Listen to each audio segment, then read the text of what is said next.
Good afternoon. Welcome to reading Hatchet by Gary Paulson with Robert Teacher. Today is going to be pages 29 to 35, the first half of lesson 4 for Hatchet. So as usual, we're going to read along and look at some vocabulary. So let's get started. The memory was like a knife, cutting into him, slicing deep into him with hate. The secret. He had been riding his 10-speed with a friend named Terry.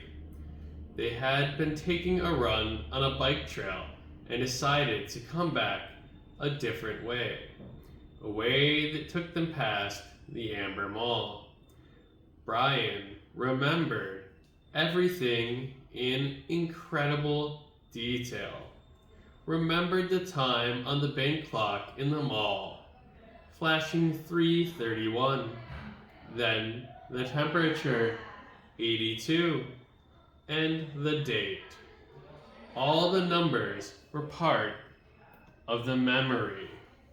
All of his life was part of the memory. Terry had just turned to smile at him about something, and Brian looked over Terry's head and saw her. Okay, so we have two words that are kind of similar. We have remember, 기억하다, be able to bring one's mind an awareness of someone or something that one has seen, known, or experienced in the past, and memory, the faculty by which the mind stores and remembers information. So we have remember, memory. Memory is kind of like the bank where all your information is, and remember is when you take some information out of that bank. Okay, so remember, memory. Let's continue. His mother. She was sitting in a station wagon, a strange wagon. He saw her, and she did not see him. Brian was going to wave or call out, but something stopped him. There was a man in the car. So, station wagon. This was popular style of car in the US, station wagon. A car with a longer body than usual, incorporate a large carrying area behind the seats, and having an extra door at the rear for easy loading. So this is what a station wagon looks like. Let's continue. There was a man in the car, short blonde hair the man had, wearing some kind of white pullover tennis shirt. Brian saw this and more, saw the secret and saw more later. But the memory came in pieces, came in scenes like this. Terry smiling. Brian looked over his head to see the station wagon and his mother sitting with the man, the time and the temperature clock, the front wheel of his bike, the short blonde hair of the man, the white shirt of the man, and the hot hate slices of the memory were exact. The secret. Brian opened his eyes and screamed.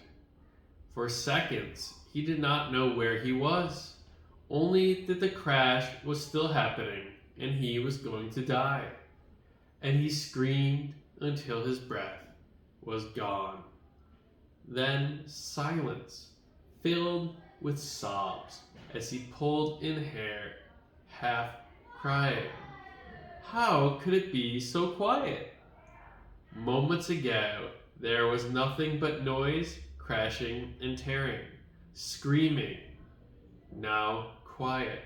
Some birds were singing. How could birds be singing? His legs felt wet, and he raised up on his hands and looked back down at them. They were in the lake. Strange. They went down into the water. He tried to move, but pain hammered into him, and made his breath shorten into gasps, and he stopped, his legs still in the water. Pain. Memory.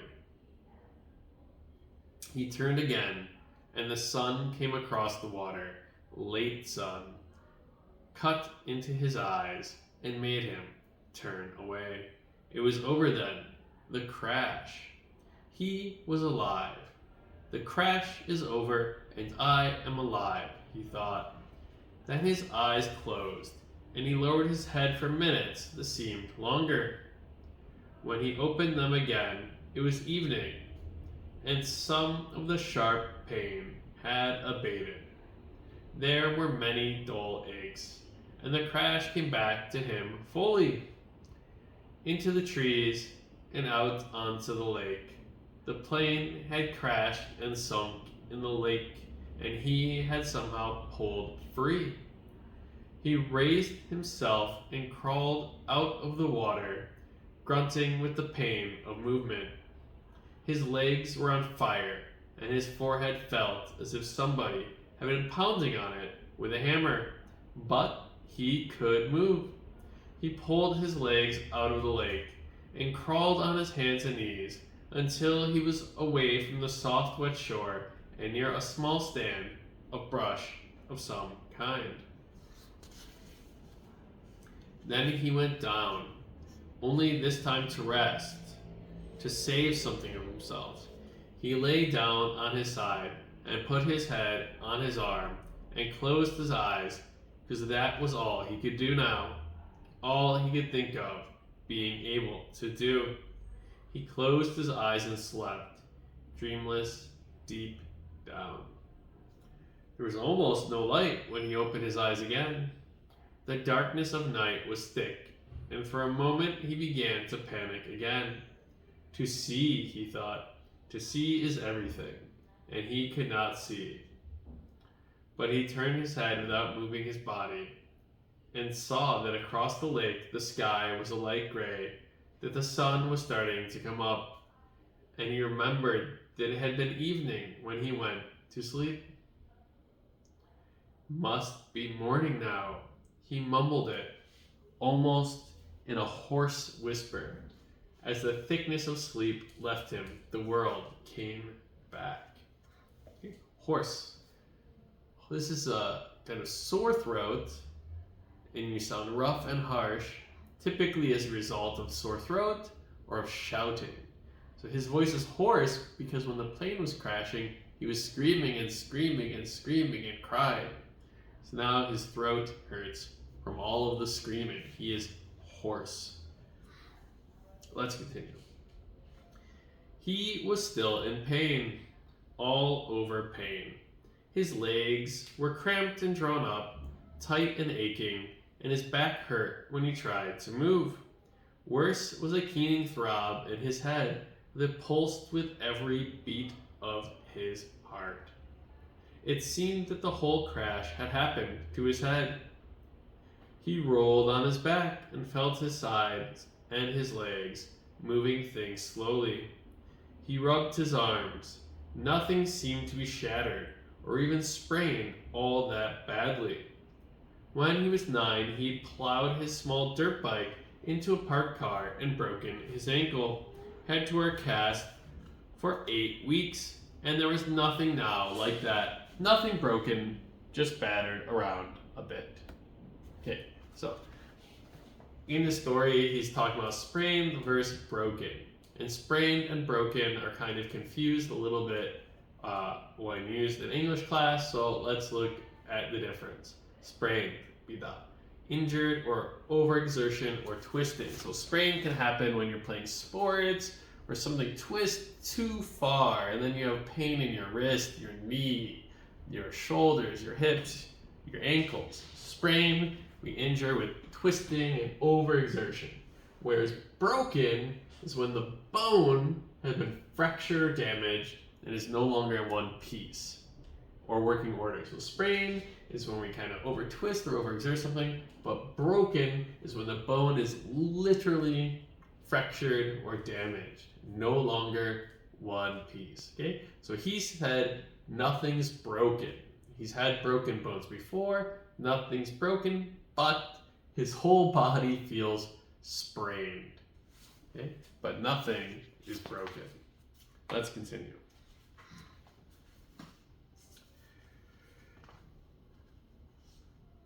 His forehead felt massively swollen to the touch, almost like a mound out over his eyes. And it was so tender that when his fingers grazed it, he nearly cried. There was nothing he could do about it. And like the rest of him, it seemed to be bruised more than broken. I'm alive, he thought. I'm alive. It could have been different. There could have been death. I could have been done. Like the pilot, he thought suddenly. The pilot in the plane, down in the water, down into the blue water, strapped in the seat. He sat up, or tried to. The first time he fell back. But on the second attempt, grunting with the effort, he managed to come up in a sitting position and scrunched sideways until his back was against the small tree where he sat facing the lake, watching the sky get lighter and lighter with the coming dawn. His clothes were wet and clammy, and there was a faint chill. He pulled the torn remnants of his windbreaker, pieces really, around his shoulders and tried to hold what heat his body could find. He could not think, could not make thought patterns work right. Things seemed to go back and forth between reality and imagination, except that it was all reality. 1 second, he seemed to only have imagined there was a plane crash, that he had fought out of the sinking plane and swum to shore, that it had all happened to some other person, or in a movie playing in his mind. Then he would feel his clothes, wet and cold, and his forehead would splash a pain through his thoughts, and he would know it was real, that it had really happened. But all in a haze. All in a haze world. So he sat and stared at the lake, felt the pain come and go in waves, and watched the sun come over at the end of the lake. In a haze. In a haze is where your brain is all confused. You're disoriented, confused, can't understand anything. In a haze. Okay? You talk about being in a haze when you're confused or disoriented. So let's say you stand up too fast and you're lightheaded. In a haze. In this case, Brian is sleepy, he's been injured, he had trauma, he's got a head injury. His thoughts are very confused. Is this real? Is this not real? He's in a haze. Okay, let's continue. It took an hour, perhaps 2. He could not measure time yet and didn't care. For the sun to get halfway up. With it came some warmth, small bits of it. At first, with the heat came clouds of insects, thick swarming hordes of mosquitoes that flocked to his body, made a living coat on his exposed skin, clogged his nostrils when he inhaled, poured into his mouth when he opened it to take a breath. It was not possibly believable, not this. He had come through the crash, but the insects were not possible. He coughed them up, spat them out, sneezed them out, closed his eyes, and kept brushing his face, slapping and crushing them by the dozens, by the hundreds. But as soon as he cleared a place, as soon as he killed them, more came, thick, whining, buzzing, masses of them. Mosquitoes and some small black flies he had never seen before, all biting, chewing, taking from him. In moments, his eyes were swollen shut and his face puffy and round to match his battered forehead. He pulled the torn pieces of his windbreaker over his head and tried to shelter it in, but the jacket was full of rips and it didn't work. In desperation, he pulled his t-shirt up to cover his face, but that exposed the skin of his lower back, and the mosquitoes and flies attacked the new soft flesh of his back so viciously that he pulled the shirt down. In the end, he sat with the windbreaker pulled up, brushed with his hands, and took it, almost crying in frustration and agony. There was nothing left to do, and when the sun was fully up and heating him directly, bringing steam off of his wet clothes and bathing him in warmth, the mosquitoes and flies disappeared almost that suddenly. 1 minute he was sitting in the middle of a swarm. The next they were gone and the sun was on him. Vampires, he thought. Apparently they didn't like the deep of night, perhaps because it was too cool and they couldn't take the direct sunlight. But in that gray time in the morning, when it began to get warm and before the sun was full up and hot, he couldn't believe them. Never in all the reading, in the movies he had watched on television about the outdoors, never once had they ever mentioned the mosquitoes or flies. All they ever showed on the natural shows was beautiful scenery or animals jumping around having a good time. No one ever mentioned mosquitoes and flies. Okay, so that is the end of the first half of chapter 4. Let's review the vocabulary one more time. Remember, 기억하다. Be able to bring one's mind to an awareness of someone or something that one has seen, known, or experienced in the past. Remember. Memory. Yeah, the faculty by which the mind stores and remembers information. So we have memory from which we remember. Station wagon, a car with a long body, incorporating a large carrying area with the extra door in the back. Okay, station wagon. Horse. Sound rough and harsh. Horse. Typically from sore throat or shouting. Sprained versus broken. Sprained, 비다, broken, 고장난. Sprained, injured by overexertion or twisting. Broken, where the bone has been fractured or damaged, no longer in one piece or working order. Okay, sprained, broken. In a haze, 안개숙이소. You can also talk about being in a haze when you're confused or disoriented. In a haze. Okay, my recap for page 29 to 35. Let's get into it. Okay, so this is page 29 to 35 from this version of Hatchet, maybe a little different on your version of Hatchet. Brian remembers the secret. He saw his mom in a car with a man who was not his father. So in the book, Brian is sleeping after the crash, and he has a dream where he's with his friend Terry, and he looks past his friend Terry, and there is his mom in a car with a man that is not his father. Okay, Brian falls asleep after he swam to land, but when he wakes up on the land, he can't believe that he survived the plane crash. He thinks he was lucky to survive. His body is bruised and sprained, and his head has a big bump, but nothing feels broken. This kind of big bump in the US we call like a goose egg or something like this. This is a bump on your head from hitting your head. In the story, he hit his head on the dashboard and the controls, and now he has this big bump on his head and a sprained, bruised body. Okay? He aches and he's tired, so he falls asleep all night.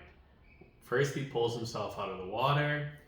He sees the sun is going down. He falls asleep. And then when he wakes up, the sun is starting to come up. So he slept all night long. Okay? And in the morning, terrible.